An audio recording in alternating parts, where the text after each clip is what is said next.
ಜಿಲ್ಲೆಯ ಅಧಿದೇವತೆ ಹಾಸನಾಂಬ ಹಾಗೂ ಶ್ರೀ ಸಿದ್ದೇಶ್ವರ ಸ್ವಾಮಿ ಜಾತ್ರಾ ಮಹೋತ್ಸವ ಆಯೋಜನೆಯಲ್ಲಿ ಜಿಲ್ಲಾಡಳಿತದಿಂದ ಪಾರದರ್ಶಕ ಕೆಲಸ ಆಗುತ್ತಿಲ್ಲ ಎಂದು ಬಿಜೆಪಿ ಮುಖಂಡ ದೇವರಾಜೇಗೌಡ ಆರೋಪಿಸಿದರು. ಹಾಸನದಲ್ಲಿಂದು ಪತ್ರಿಕಾಗೋಷ್ಠಿಯಲ್ಲಿ ಮಾತನಾಡಿದ ಅವರು, ನಿಯಮದಂತೆ ತಹಶೀಲ್ದಾರ್, ಉಪವಿಭಾಗಾಧಿಕಾರಿ, ದೇವಸ್ಥಾನ ಆಡಳಿತಾಧಿಕಾರಿಯಾಗಿ ಕರ್ತವ್ಯ ನಿರ್ವಹಿಸುತ್ತಾರೆ. ಮೇಲುಸ್ತುವಾರಿಯಾಗಿ ಜಿಲ್ಲಾಧಿಕಾರಿ ಇರುತ್ತಾರೆ. ಆದರೆ ಇವರ ಆಡಳಿತ ಸಂಪೂರ್ಣ ಹದಗೆಟ್ಟು ಹೋಗಿದೆ. ಈ ಬಾರಿ ವಿವಿಐಪಿ ಪಾಸ್ಗಳನ್ನು ರದ್ದು ಮಾಡಲಾಗಿದೆ. ಗೋಲ್ಡನ್ ಪಾಸ್ ಅನ್ನು ವಿತರಿಸುವ ಕುರಿತು ನಿರ್ಧರಿಸಲಾಗಿದೆ. ಆದರೆ ಈ ಬಗ್ಗೆ ಪಾರದರ್ಶಕತೆ ಕಾಯ್ದುಕೊಳ್ಳಬೇಕು. ಈ ಪಾಸ್ಗಳನ್ನು ಯಾರ್ಯಾರಿಗೆ ನೀಡಲಾಗಿದೆ ಎಂಬುದನ್ನು ಸಾರ್ವಜನಿಕವಾಗಿ ಪ್ರದರ್ಶಿಸಬೇಕು. ನಮಗೆ ತಿಳಿದಿರುವ ಮಾಹಿತಿಯಂತೆ ಪ್ರತಿದಿನ 1,000 ಪಾಸಿನಂತೆ 18,000 ಪಾಸ್ ಮುದ್ರಿಸಲು ತೀರ್ಮಾನಿಸಲಾಗಿತ್ತು. ಆದರೆ ಈಗಾಗಲೇ 40,000 ಪಾಸ್ಗಳನ್ನು ಮುದ್ರಿಸಲಾಗಿದೆ ಎಂದು ಗೊತ್ತಾಗಿದೆ ಎಂದರು. ಇನ್ನು ನಗರದಲ್ಲಿ ಸಿಸಿ ಕ್ಯಾಮೆರಾ ಅಳವಡಿಕೆಗೆ ಖರೀದಿ ಮಾಡಿದರೂ 20 ಲಕ್ಷ ವೆಚ್ಚವಾಗುತ್ತದೆ. ಆದರೆ 60 ಲಕ್ಷಕ್ಕೆ ಬಾಡಿಗೆ ಪಡೆದಿರುವುದು ಏಕೆ? ಇದರಿಂದ ಲಕ್ಷಾಂತರ ರೂಪಾಯಿ ಸಾರ್ವಜನಿಕರ ಹಣ ಪೋಲಾಗುತ್ತಿದೆ. ಜಾತ್ರಾ ಮಹೋತ್ಸವದಿಂದ ಕೋಟ್ಯಾಂತರ ರೂಪಾಯಿ ಹಣ ಹರಿದು ಬರುತ್ತಿದೆ. ಈ ಹಣ ಸದ್ಬಳಕೆ ಆಗಿದೆಯೇ ಎಂಬುದರ ಬಗ್ಗೆ ಮಾಹಿತಿ ಇಲ್ಲ. ಈ ಹಣದಿಂದ ದೇವಾಲಯ ಸುತ್ತಮುತ್ತಲಿನ ಕಟ್ಟಡಗಳ ಖರೀದಿ ಮಾಡಿ ದೇವಾಲಯ ಆವರಣ ವಿಸ್ತರಿಸಬಹುದಾಗಿದೆ. ಈ ಕುರಿತು ಜಿಲ್ಲಾಡಳಿತ ಸೂಕ್ತ ಕ್ರಮ ಕೈಗೊಳ್ಳಬೇಕು ಎಂದರು.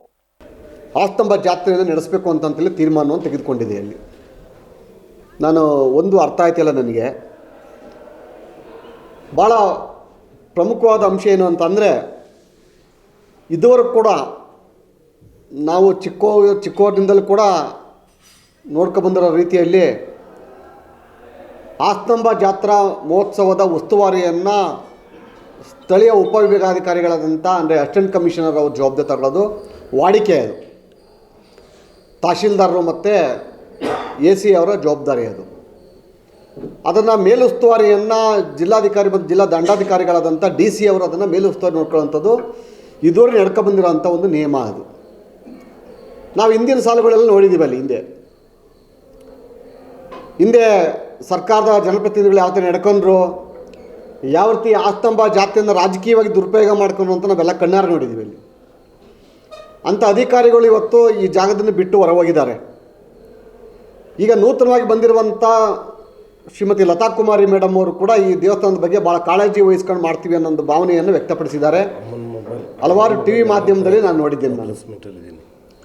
ಭಾಳ ಪ್ರಮುಖವಾದ ಅಂಶ ಏನು ಅಂತಂದರೆ, ಈ ಬಾರಿ ತಾಯಿಯ ದರ್ಶನಕ್ಕೆ ಗೋಲ್ಡನ್ ಪಾಸನ್ನು ಮಾಡಿದ್ದೇವೆ. ಯಾವುದೇ VVIP ಪಾಸ್ಗಳಿಲ್ಲ, ಎಲ್ಲ ರದ್ದು ಮಾಡಿದ್ದೀವಿ ಅಂತ ಹೇಳಿದರೆ ಅದನ್ನು ನಾನು ಭಾಳ ಸ್ವಾಗತ ಮಾಡ್ತೀನಿ. ಅಲ್ಲಿ ಯಾವ ವಿಚಾರವನ್ನು ಸ್ವಾಗತ ಮಾಡ್ತೀನಿ ಅಂತ ಅಂದರೆ, ತಾಯಿಯ ದರ್ಶನಕ್ಕೆ ಯಾವುದೇ VVIPಗಳು ಮತ್ತು ಇನ್ನಿತರ ಯಾವುದೇ ಅತಿ ಗಣ್ಯರನ್ನು ನಾವು ಎಂಟರ್ಟೈನ್ ಮಾಡೋದಿಲ್ಲ, ಗೋಲ್ಡನ್ ಪಾಸ್ ಮಾಡ್ತೀವಿ ಅಂತ ಹೇಳಿದ್ದಾರೆ. ಅಲ್ಲಿ ನಾನು ಮಾನ್ಯ ಜಿಲ್ಲಾಧಿಕಾರಿಯವರಿಗೆ ನಾನು ಮನವಿ ಮಾಡೋದೇನು ಅಂತಂದರೆ, ಈ ಗೋಲ್ಡನ್ ಪಾಸ್ಗೆ ಯಾರಿಗೆ ಕೊಡ್ತಾ ಇದ್ದೀರಾ, ಎಷ್ಟು ಪಾಸ್ ಮಾಡಿಸ್ತಾ ಇದ್ದೀರಾ, ಎಷ್ಟು ಪಾಸ್ ಪ್ರಿಂಟ್ ಆಗಿದೆ, ಅಲ್ಲಿ ಅದಕ್ಕೆ ಎಷ್ಟು ವೆಚ್ಚ ಮಾಡಿದ್ದೀರಾ, ಅಲ್ಲಿ ಭಾಳ ವಿಶೇಷವಾಗಿ ಈ ಗೋಲ್ಡನ್ ಪಾಸ್ ಉಪಯೋಗಿಸುವಂಥ ವ್ಯಕ್ತಿ ಯಾರು, ಅವನ ಯೋಗ್ಯತೆ ಏನು, ಅವನ ಅರ್ಹತೆ ಏನು, ಅಂದರೆ ಗೋಲ್ಡನ್ ಪಾಸ್ ತಗೋಬೇಕು ಅಂತ ನಾನಲ್ಲಿ ಅವನ ಸ್ಥಾನಮಾನ ಏನಿರಬೇಕು ಅಂತಂತೇಳಿ ಅದನ್ನು ನೀವು ಬಹಿರಂಗಪಡಿಸ್ಬೇಕು ಅಂತೇಳಿ ನಾನು ಮನವಿಯನ್ನು ಮಾಡ್ತಾಯಿದ್ದೀನಿ. ನಾನು ಭಾಳ